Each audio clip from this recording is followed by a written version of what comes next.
Hey guys, it's Lilo, and I'm about to show you how to use the stitch situation. Okay. I need to grab a hold of myself.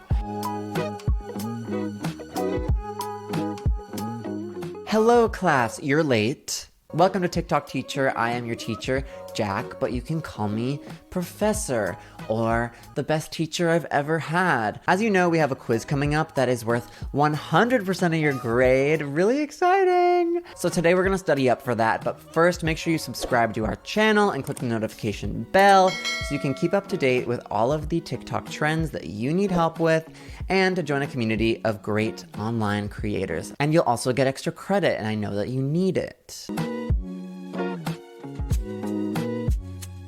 Okay, so the stitch feature is a highly popular feature on TikTok. You've probably definitely seen it before.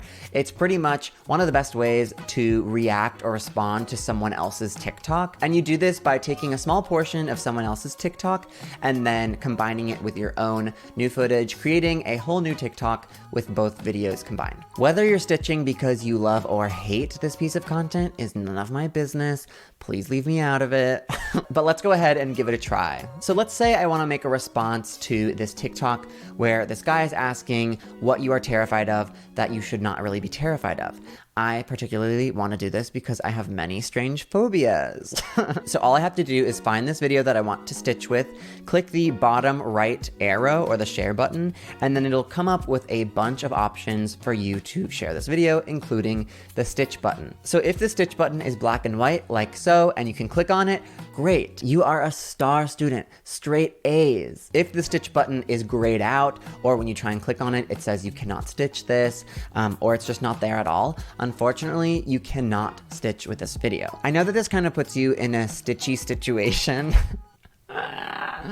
Okay, I'm sorry. So if you're really stitching to do this, get it? Like itching to do this? Okay, that was actually even worse. Then you're just gonna have to download the video, and then you're gonna have to just like stitch it manually through whatever video editing software that you use, like iMovie or Final Cut, or my favorite, Kapwing. But most people do allow you to stitch with their content because they want it to go viral and reach more people, so just go ahead and click stitch. Then it's going to ask you to highlight the part of the video that you want to stitch with. In this case, I am stitching with the beginning of the video, and I'm just going to highlight with the portion that I want. You have to highlight between 1 and 5 seconds, no more, no less. So when you're done with that, just go ahead and click next. So then it'll process, and then it'll be time for you to record the rest of the TikTok. So unlike when you're creating just a completely new TikTok and you're able to upload videos that you've already taken or a video that you've already edited, when you're stitching, you're only able to upload video that is taken live. So you have to record it right now, live. You cannot prepare it, you can't edit it, you can't upload old footage that you have. So here's what I came up with. Name something that terrifies you that shouldn't really terrify you. Butterflies, broccoli, the Gerber baby, cooked spinach, dogs named Bentley, live-action versions of The Grinch. Yes, I am so incredibly talented and hot. Oh my god, you took the words right out of my mouth. That's not very appropriate to say to your teacher, actually.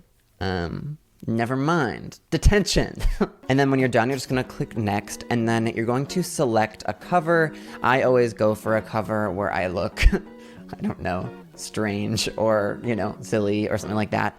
Save that, and then you're also going to add a caption. Now you see that it automatically captions your video with hashtag stitch and then with the username of the person that you stitched with. That cannot be deleted, and that is going to be the first thing that the person sees in the caption. But I still think it's a good idea to add a relevant caption after that so that the algorithm like kind of figures out what the video is about and can reach the audience that you're trying to reach. And then you'll also now add whatever hashtags you want to add. Then when you're done with that, just make sure to allow people to duet it and comment on it and things like that so it gets more engagement. And even though it actually says on here that you can allow a stitch, you actually cannot stitch with a video that already uses the stitch feature. So if you want to respond to a video that already uses stitch, you're just going to have to use the duet feature. And if you don't know how to do that, make sure to check out this video that we have right here. Thank you guys so much for showing up to class today. I know remote learning can be quite a doozy, so our quiz has been canceled. You guys are all getting A's. Make sure to subscribe to our channel and click the notification bell so you always know when we upload about new TikTok trends that are really relevant to you guys, because I know you guys are trying to go viral. Thanks for watching, and I'll see you guys next time. Bye.